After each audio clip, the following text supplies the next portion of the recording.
Appreciate it. Thanks very much. Thank you very much. Thank you very much. I appreciate that. Thank you. Thank you all. Thank you all. Thank you. And hello, New York. Hello, New York, and thank you.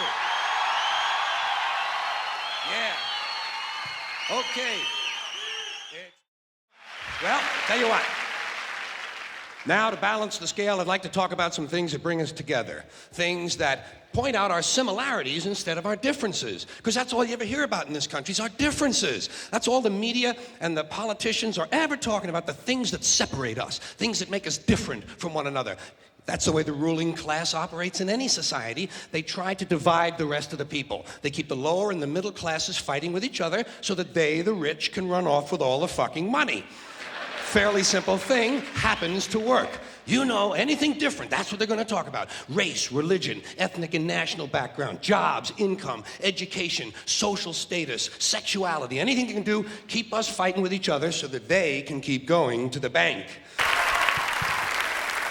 Now I'd like to talk about a few things that bring us together, okay? Things that emphasize our similarities instead of our differences, which is all you ever hear about in this country, is our differences. It's all they ever talk about. Politicians and the media, always pushing the things that separate us, things that make us different. That's the way the ruling class operates in any society. They divide the rest of the people. They keep the lower and the middle classes fighting with each other so that they, the rich, can run off with all the fucking money.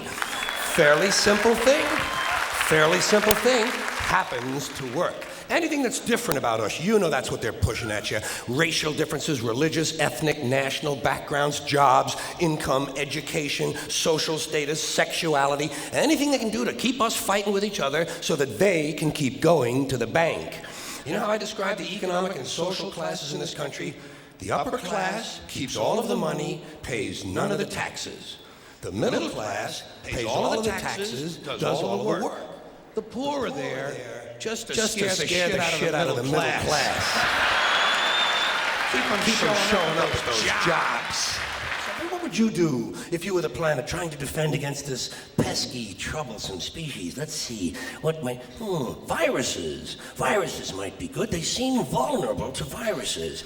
And viruses are tricky, always mutating and forming new strains whenever a vaccine is developed. Perhaps this first virus could be one that compromises the immune system of these creatures. Perhaps a human immunodeficiency virus, making them vulnerable to all sorts of other diseases and infections that might come along.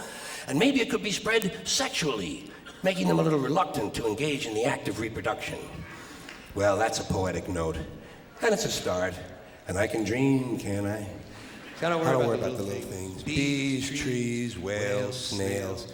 I think we're part of a greater wisdom than we will ever understand. A higher order. Call it what you want. Know what I call it? The big electron. The big electron.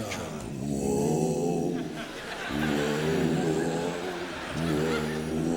It doesn't punish. It doesn't reward. It doesn't even judge. It doesn't judge at all. It just is. And so are we. For a little while. Thanks for being here with me for a little while tonight. Thank you very much. Thank you. Appreciate it. Thanks very much. And take care of yourself. Thank you.